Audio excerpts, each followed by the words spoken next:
नमस्कार, मैं डॉक्टर शैलेश पांगावकर पिछले 20 साल से नागपुर में साइकियाट्रिस्ट करके प्रैक्टिस कर रहा हूँ।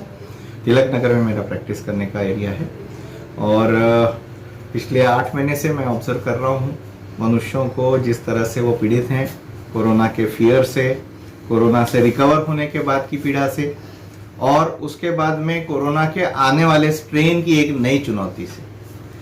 तो मुझे कभी कभी अचरज भी होता है और थोड़ा सा दुख भी होता है कि मनुष्यों के जीवन में वैसे ही बहुत सारी परेशानियां रोज़मर्रा की होती ही रहती हैं। कोई फाइनेंशियल पोजीशन में खराब रहता है, कोई अपने बच्चों के भविष्य से चिंतित रहता है, कोई घरेलू तनाव के कारण चिंतित रहता है, कोई बिजनेस डेवलप नहीं हो रहा इसलिए चिंतित रहता है। ऐसे ही पेशेंट्स हमारे यहाँ चिंताओं का या चिंताओं के परिणामों का जो सॉल्यूशंस मांगने मेरे पास में आते हैं।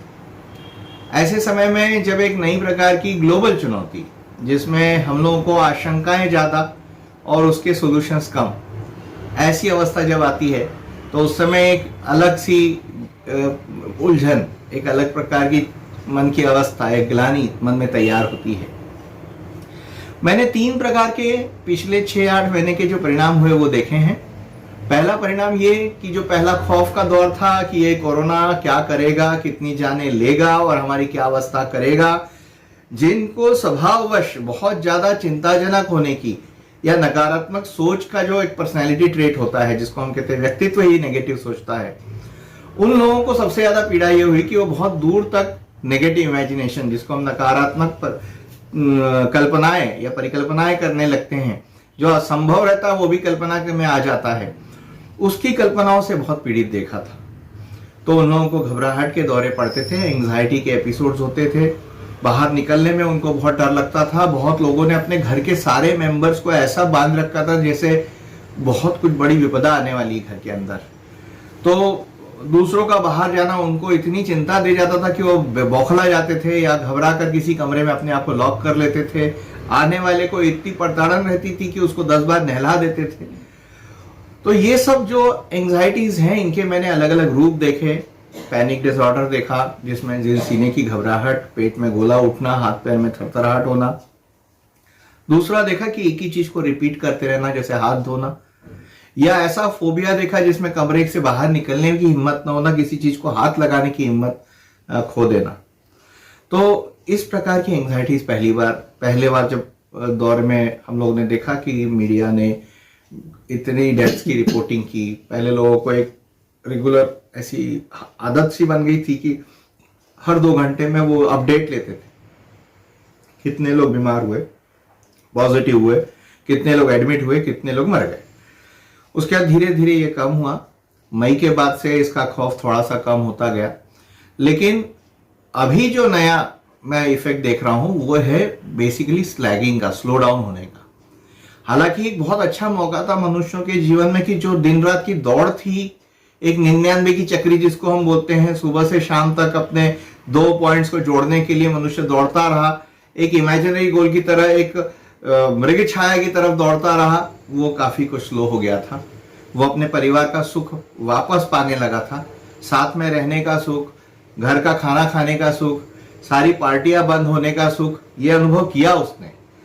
लेकिन धीरे धीरे इसके बाद एक प्रकार का विशेष आलस जनरेट होता हुआ मुझे दिखता है कि लोगों को अब काम करने की इच्छा शक्ति कम लगती है। वो बहुत सुप्त रूप से घुसा है अंदर ये प्रकार। लेकिन मुझे अपने आप में भी महसूस होता है कि अब बहुत ज्यादा भीड़ दिखी तो मैं परेशान होता हूँ, यानी ज्यादा पेशेंट्स आ गए तो परेशान। पहले नहीं, पहले खुश होता था, लेकिन अब मुझे काम करने की इच्छा या काम करने की ललक, इसमें कुछ कमी महसूस होती है। इसके साथ फाइनेंशियल बर्डन्स जो लोगों के ऊपर आए, जैसे कभी कभी मैं बहुत खुले दिल से किसी को मदद करने के लिए मैं उतावला रहता था या तैयार रहता था। आजकल मेरे हाथ बंद गए हैं, मैं इतने इजीली किसी को मदद नहीं कर पाता हूँ फाइनेंशियली, क्योंकि मेरे दिमाग में हिसाब चलता है कि जो मैं साल भर में कमाता था वो तो 50% कम हो गया है। पेशेंट बाहर गांव के नहीं आ रहे हैं या किसी का बिजनेस उतने पेस में नहीं चल रहा है। तो ये जो मंदी आई है, ये मंदी केवल फाइनेंशियल मंदी नहीं है, ये मानसिकता की भी एक मंदी है।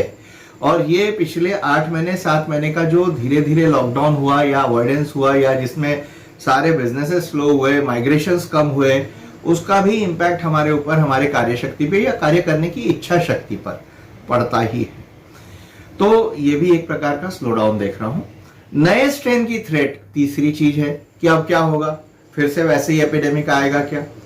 हालांकि मैं पर्सनल लेवल पे जानता हूं कि जिस समय इन्फ्लुएंजा आया था, फ्लू वायरस आया था अपने देश में स्पेनिश फ्लू के नाम से 1920 में, तो उसके बाद में भी इसके स्ट्रेन्स बनते गए और बहुत सारे स्ट्रेन्स आते ही गए, क्योंकि पिछले 100 साल में हम ये कदापि अपेक्षा नहीं करते कि एक ही स्ट्रेन चल रहा होगा। वो तो 100 साल में कई 100 बार बदल चुका होगा। नए नए स्ट्रेन्स वायरसेस के बनना ये स्वाभाविक नेचुरल क्रिया है, प्राकृतिक क्रिया है। तो वायरसेस बदलेगा ही, अपना रूप बदलता ही रहता है। हर 3-4 महीने में आपकी आज की एंटीबॉडीज, प्रतिकार शक्ति जो आपकी आज लड़ने की हमने तैयार की, वो प्रतिकार शक्ति 3 महीने से ज्यादा नहीं टिक सकती, क्योंकि वायरस का मूल रूप बदल चुका रहता है। ये हर वायरस के साथ है। बहुत कम वायरसेस ऐसे होते हैं जिसकी इम्यूनिटी हम लोग को लाइफ लॉन्ग मिलती है। तो हम लोगों को हर्ड इम्यूनिटी, जिसको हम कहते हैं सामूहिक उत्तरदायित्व, जैसा हमारा किसी एक कंपनी के लिए होता है, वैसा ही सामूहिक प्रतिकार शक्ति का भी होता है। इसको हम हर्ड इम्यूनिटी कहते हैं। और मनुष्यों में जैसे हमने पल्स पोलियो के माध्यम से जो वायरस बहुत तगड़ा पोलियो डिसीज लाता था, उसको हम डिस्प्लेस कर रहे हैं अच्छे वायरसेस के साथ। इसी तरह हमारी प्रतिकार शक्तियां इस वायरस को मंदी करते जाएंगे, धीरे धीरे उसको माइल्ड करती जाएंगी, और हमारी प्रतिकार शक्ति धीरे धीरे जब बढ़ती जाएगी तो हम लोग वैसे ही देखेंगे जैसे फ्लू के 3 दिन की बुखार। हालांकि फ्लू के, इन्फ्लुएंजा के इफेक्ट में भी कुछ लोगों को निमोनिया होता है, कंडीशन सीरियस होती हैं, और उन लोगों को वेंटिलेटर पे कभी कभी एडमिट करना पड़ता है आईसीयू में। स्पेशली हाई रिस्क ग्रुप जिसमें डायबिटीज है, हाइपरटेंशन है, ओल्ड एज है, और तमाम प्रकार की उसको दवाइयां ऐसी चल रही हैं जो हमारे प्रतिकार शक्ति को घटाती हैं। उन लोगों पर विशेष ध्यान देने की जरूरत होती है। इस इन्फेक्शन के डर को उन्हीं लोगों ने अपने कॉशियसनेस में बदलना चाहिए, जिसको हम कहते हैं सावधानी के साथ। जिन लोग रिस्क फैक्टर्स में आते हैं, जो रिस्क ग्रुप में आते हैं, कॉमन इंसान ने जान लेना चाहिए कि वायरस बदलेगा। वैक्सीन आएगा तो भी 3-4 महीने की आपको एक मोहलत देके जाएगा कि आप उस वायरस के, उस प्रकार के वायरस से आप इम्यून रहेंगे या प्रतिकार कर पाएंगे या लड़ पाएंगे। लेकिन आगे आने वाले म्यूटेंट्स के साथ आपको अपनी इच्छा शक्ति और तंदुरुस्ती के साथ ही लड़ना है।